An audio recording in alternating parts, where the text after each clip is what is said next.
এ ভাই আপনার কি এটা কি লাগাছেন এই দোকানে? ভাই এটা হলো ডিম মাখা ভাই। ডিম মাখা হুম। সাথে এগুলো বড় বড় কি? এগুলা আলু ভুনা করা আছে, ডিম ভুনা, বুট ভুনা, পাশে আরো আছে বাদাম, তারপরে চানাচুর, চিড়া, মুগ ডালের পাপড়। এই ব্যাটারির মধ্যে কি এগুলো? আলুর বেরেস্তা ভাইয়া এটা। মানে আলু ভাজেছেন? হ্যাঁ হ্যাঁ হ্যাঁ। তারপরে এটার মধ্যে কি আছে? এটা পেঁয়াজের বেরেস্তা ভাইয়া। মানে পেঁয়াজ ভাজা? হ্যাঁ হ্যাঁ হ্যাঁ। ওই পাশে কি এটা কি শুকনো মরিচ নাকি ভাই? হ্যাঁ ভাইয়া। এ ভাই এটা খায় তো জ্বালা পোড়া শুরু হয়ে যায়। না ভাই, এটা এমন একটা খাবার, এটা ঝাল পারফেক্ট না হলে ভালো লাগবে না। এই জন্য একটু ঝাল ঝাল দরকার। হ্যাঁ, ঝাল দরকার আছে। তারপরে পাশে ঝুরি আছে না? হ্যাঁ, বাদাম আছে, আর ভিতরে মুগ ডালের পাপড় আছে, চিড়া আচ্ছা আছে। দেখি একটা মাখা দেন। কত কত প্যাকেজ? হাফ ডিম দিয়ে 20 টাকা, ফুল ডিম দিয়ে 40 টাকা। আচ্ছা আমাকে একটা ফুল ডিম দিয়ে মাখে দিন। হ্যাঁ আচ্ছা ঠিক আছে, বানাচ্ছি ভাইয়া। তো মামা তো দেখি একদম পুরাই ঝাঁকানি শুরু করে দিছে।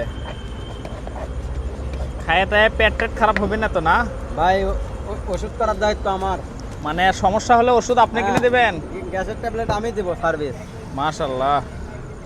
এটা কি মাখা ধরে তাহলে? ডিম আলু মাখা? হ্যাঁ ভাইয়া হ্যাঁ। এ তো ঢাকার দেখছিলাম মনে হয় এই ধরনের খাবার। ভাই বগুড়া শহরে আমি 4 বছর আগে উদ্বোধন করছি ভাই, মাঝখানে ভাজা পোড়ার দোকান করছি, তো এই কারণে বন্ধ ছিল। ও এই ঘটনা। আবার ঈদের আগে রানিং করছি ভাই। আচ্ছা আপনার এই দোকানটা প্রতিদিন কয়টা থেকে খোলেন? এই বিকেল 5টার থেকে রাত 12টা পর্যন্ত। মানে বিকেল 5টা থেকে রাত 12টা পর্যন্ত হ্যাঁ, খোলা পাওয়া থাকে। যাবে না? হ্যাঁ। আপনার এই দোকানের ঠিকানা কই? এটা হচ্ছে ধরমপুরের মোড় আর কি। ধরমপুর কিভাবে হয় ভাই? ভাই বুঝেন না, ধরমপুরের বারোপুর ফ্লাইওভারের সামনেই বললেই হচ্ছে। আচ্ছা ভাই। এটা কিন্তু বারোপুর ফ্লাইওভার, এই যে বারোপুর যে ফ্লাইওভার আছে এর পাশেই কিন্তু এই দোকানটি। আপনারা আসে ট্রাই করেন। সোহাগ তুমি আগে খাইয়ে দেখো কি রকম।